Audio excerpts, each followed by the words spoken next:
and about 17 people were said to have died as the boat capsized. There was also flood where 4 people were said to have died. A newspaper said one of the young people who died in that flood was asthmatic, and 3 other kids. But let's look at it. The Ovori of Ibeshe, Oba Alani Goso, on Wednesday blamed lack of training and human error from boat operators for the death of the 17 passengers who are from the Sumola Ania Jogun family of Ibeshe in Mile 2 area of Lagos recently. Niwa revealed that the jetty where the boat departed last Friday had been closed down since June last year. That's one. A delegation from Niwa, when they visited the palace of Obaguso, urged the regulators to carry out training for boat skippers to ensure such accidents are avoided. Now, the boat tragedy that resulted in the death of the 17 boat passengers was down to human error.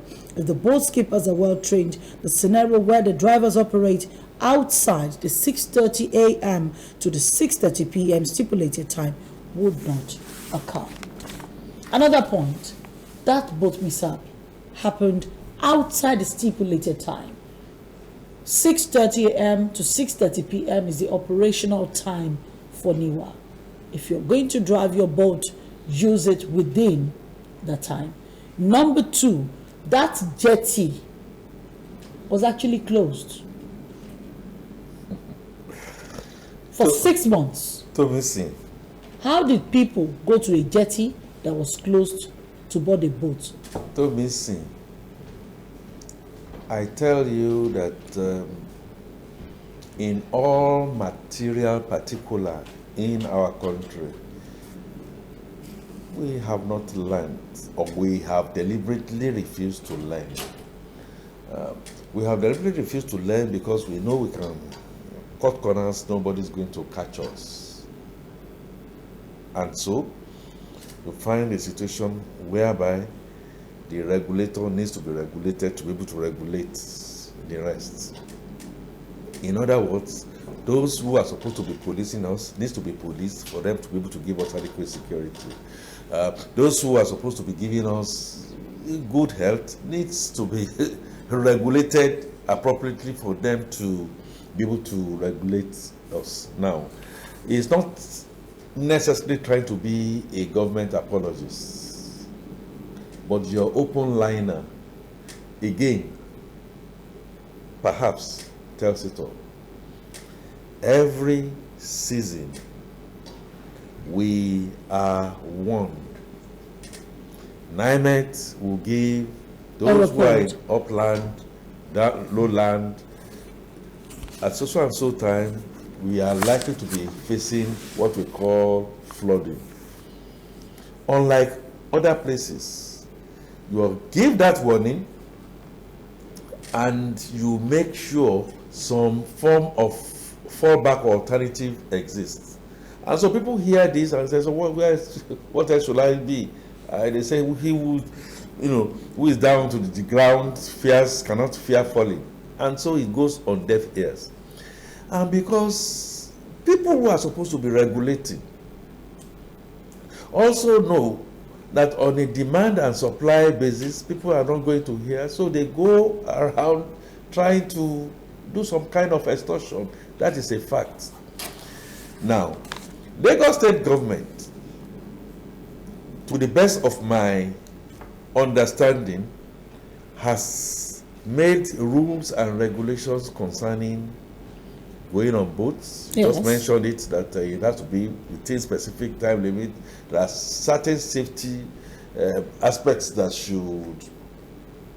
should be in place before you get on the boat. So people will naturally want to cut corners and cut costs.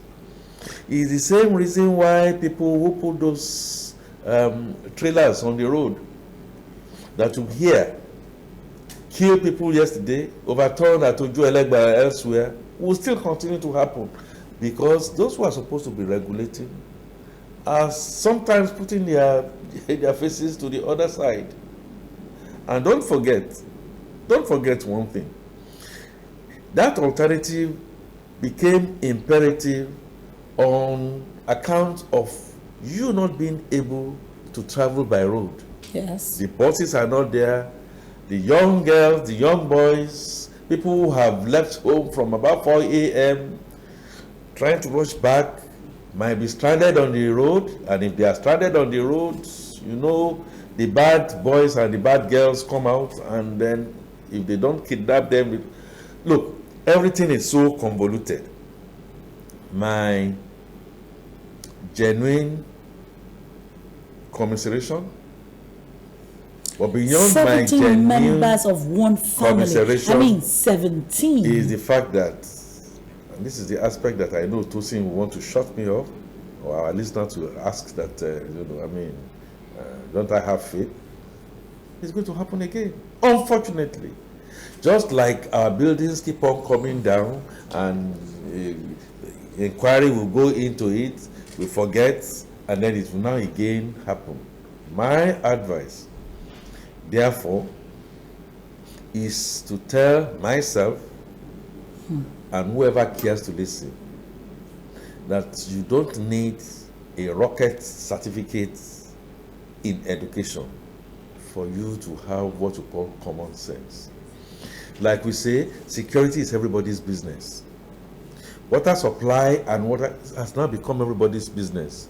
Generating light and all that is everybody's business, adding to all our poverty. So also our issue of transportation. Please, we have a right as citizens participation, to look around, whether it is a bus you want to get into, whether it is a train, whether it is a boat. Ask some of those basic questions. And in this day and age of the internet, if you don't do this, this is what I'm going to do, you are going to be reported. Of course, you do it with a modicum of common sense. If 1, 2, 3, or 4 people now begin to ask that should be enforced, including reporting people who are deviant to the authorities, and reporting the authorities if they don't take cognizance of your reporting. It goes all around. So we are concerned to be looking at our health, to be looking at our safety, to be looking at our reporting, to be able to just make sure that at the end of the day, you say something, you say something. Reminds me, a good reminder to make here, that on December 10 of year 2005, because people who saw something felt that, well, once I'm out of it, it's not going to be my portion, as you always say, was responsible for the Sosoliso crash. People got on that plane, they saw that things were not moving on, and said, God, oh, please help me. And then as soon as you landed, you saw children trooping in there. You didn't think it was your responsibility to now then say, hey, wait a minute. No. That plane did not even give us good service when we were coming here. And you know it's a in and out. And perhaps because your own child was not there, people rushed into that plane. Mrs. Taiwo Odukoya, if you remember her, yes, I do. Fountain of Life. Fountain of Life His rushed first in there. wife. So many people rushed in there. And what happened? The Jesuits College, some of the best that would have competed with any child on the globe, all perished in Port Harcourt. But for one. But for one that incidentally was in my office, and immediately she came to my office, I mentioned it before, I was just going to give up. But eventually, in solicitation, they were going to the oil companies at that time. And I said, how can a human being look like this?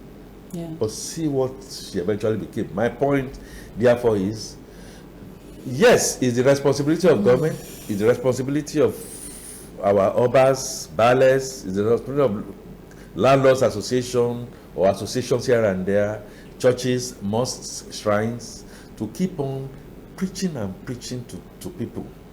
Please, let's be conscious. Your consciousness might just be the 1 minute or 1 second that would save not just your life, but other lives. Because you cannot put a boat on water and an entire family of 17 people would board that boat. First, you're operating outside the time the government has stipulated for boats to operate. It's a disaster. You're operating during a heavy rainfall when you know that nobody can come rescue you if anything happens. I'm just wondering how people get that callous as to put other people's lives in danger. You see the pictures from the boat. I know my director can just put it up there.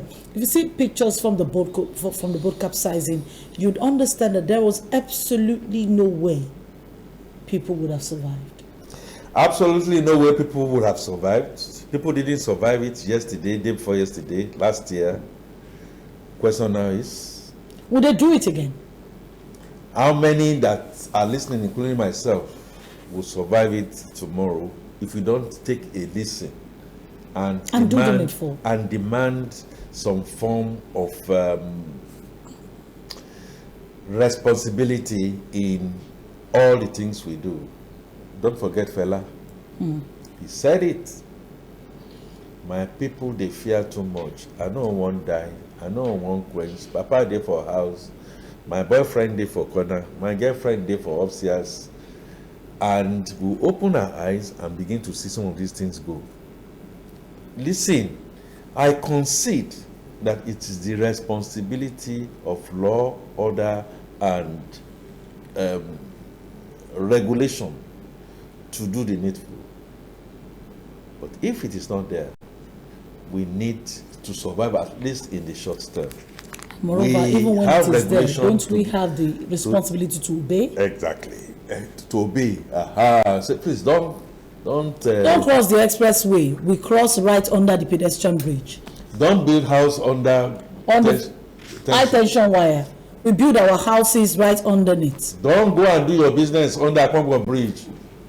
We do it exactly there. Okay, so maybe we should be doing laws that Nigerians flout. Oh no, you make a law that you know is not the right law. Maybe people will now then obey. Oh, okay. So maybe we should be making bad laws so that people would now obey bad laws, and then they would. For instance, you say when you get to the express, don't care. Just say heartbreak. Just cross. I think when we make such laws, people will not say, "Hey, you want to kill us? You want to kill me?" They will be. We are making jest of this, but unfortunately. But it's the truth. That's the boat. How can a boat look like this? Anyway, we bought cars that are sideways. We bought buses that have only one side. We bought. It was upside down. Completely. Go to the average petrol stations that you have across Nigeria. Even if you can swim, where would you swim to? I am in that. I work in that space. The regulation is that it will be double wall tank. What that double wall tank does for you is the fact that for remediation, even after 50, 60 years, if there's going to be a leakage